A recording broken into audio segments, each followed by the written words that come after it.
请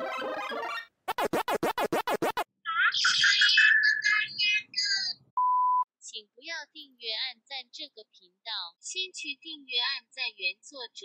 本频道只担任翻译推广的角色，翻译都已经有取得作者同意咯。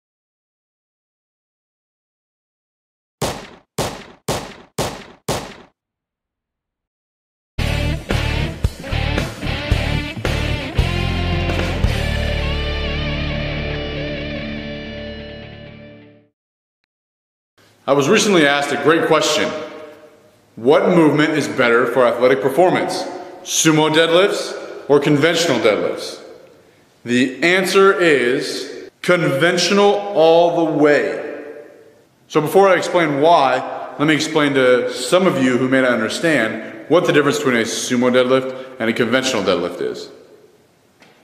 A conventional deadlift or a traditional deadlift is where your feet are narrow and your hands go right outside your legs. This is the most common form of deadlift. A sumo deadlift is where your feet are wide and your hands go inside your legs. When training for athletic performance, regardless of what sport you play, your training needs to be focused on movement patterns.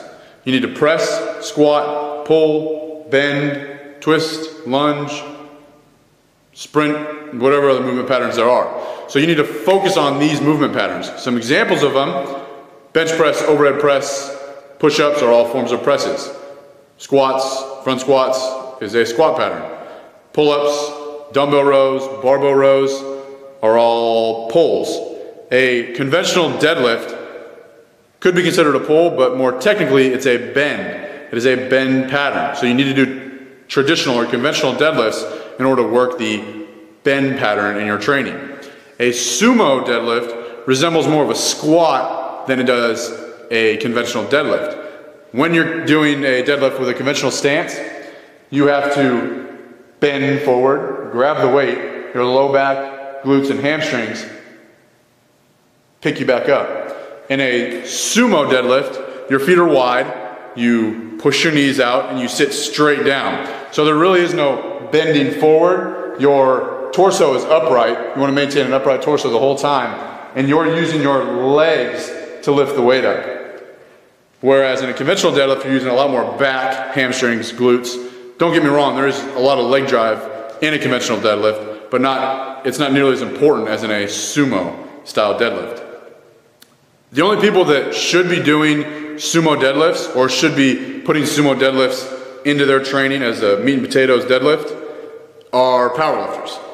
And the reason is, powerlifters in their sport, the whole goal of their sport is to maximize poundage. They want to lift as much weight as they can. So they're going to put their body in the best anatomical advantage, if that's the right term.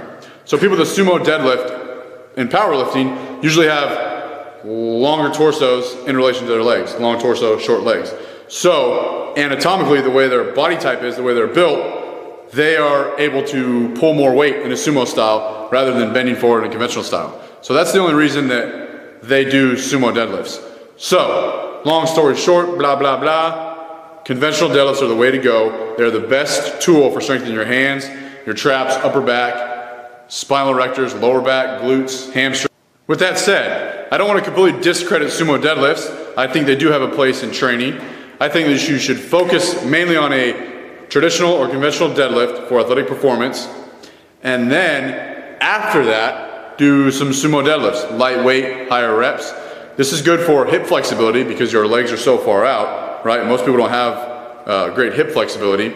You'll notice when they do a sumo deadlift or even when they squat, their knees will bow in. So they'll come in like this. That means they have weak adductors, their glutes aren't very strong, they can't keep their knees out. So if you train a sumo deadlift as an assistance lift, I'm all for that. That is a good idea. So you strengthen your glutes and your adductors and you increase hip flexibility.